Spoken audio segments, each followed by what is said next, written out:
SSC previous year dictation 80 WPM। Dictation start होगा 3 second बाद। Start.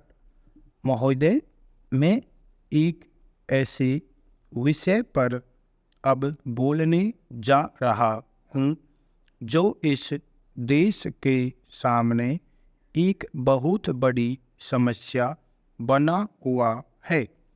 जैसा कि आप जानते हैं कि हमारा देश किसानों का देश है और यहाँ के अधिकतर लोग खेती करते हैं। आज़ादी के पहले हम लाखों रुपए का अनाज देश से बाहर भेजते थे, लेकिन दूसरी लड़ाई के बाद हमारा देश अन्न के मामले में दूसरों पर निर्भर हो गया।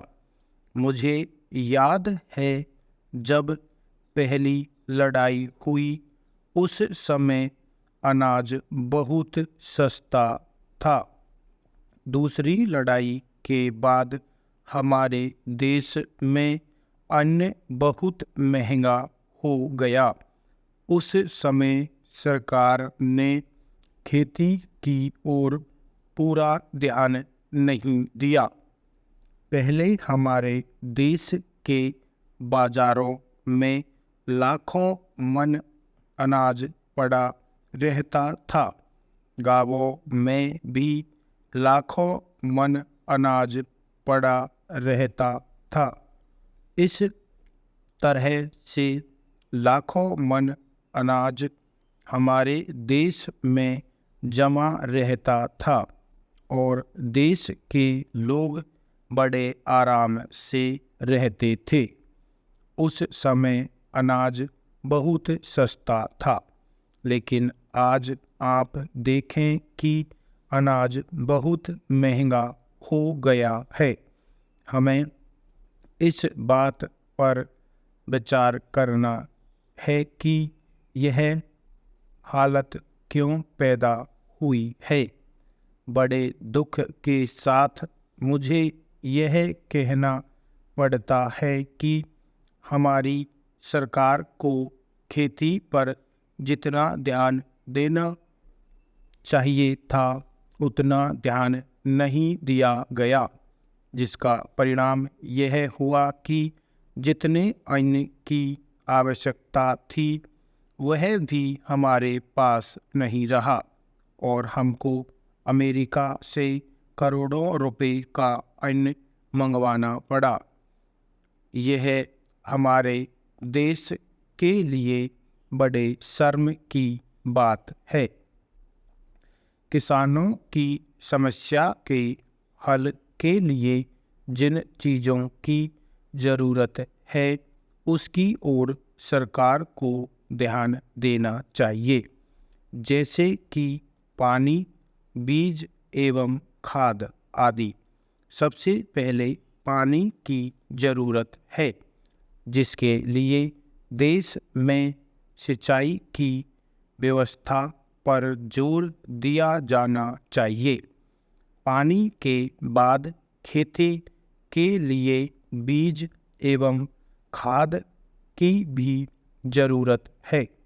मेरा ख्याल है कि अधिक से अधिक पानी का इंतज़ाम हो, बीज का इंतज़ाम हो, खाद का इंतज़ाम हो तो अच्छी फसल पैदा हो सकती है।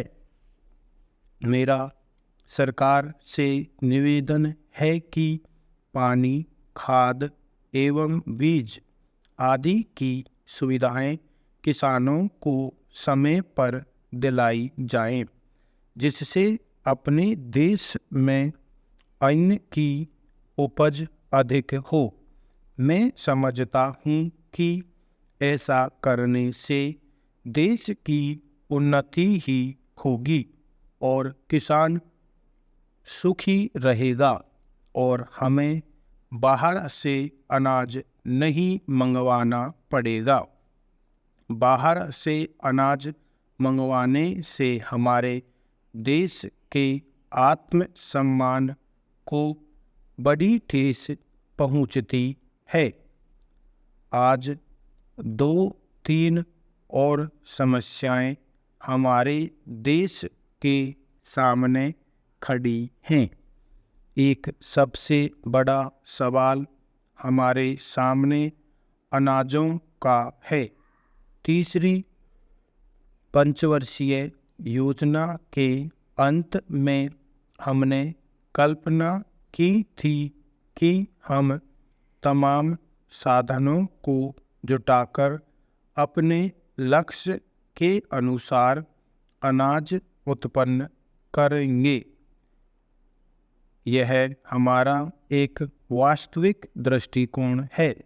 जब मैं दृष्टिकोण और सामग्री की बात करता हूँ तो मैं इस बात को नहीं भूल सकता हूँ कि जहाँ तक भौतिक साधनों का संबंध है उन्हें हम जुटा सकते हैं, योजना बना सकते हैं, लेकिन यदि कभी प्रकृति नाराज हो जाए उस समय हमारी सारी योजनाओं पर संकट आना स्वाभाविक है।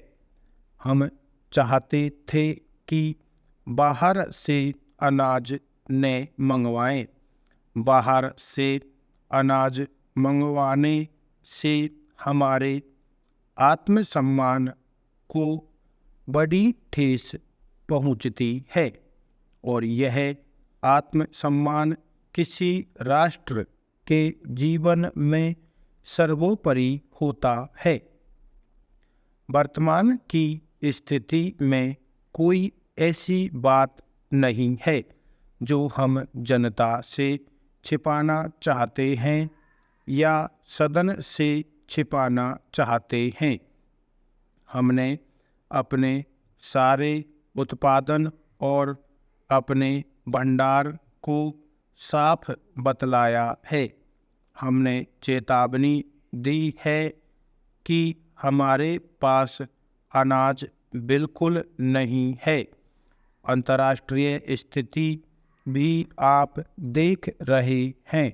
सबसे पहला प्रश्न जीवन का आता है और उसके संरक्षण के लिए जहाँ से भी अनाज प्राप्त हुआ हमने लिया। इस वक्त भी हम बात करेंगे और सबका सहयोग लेंगे।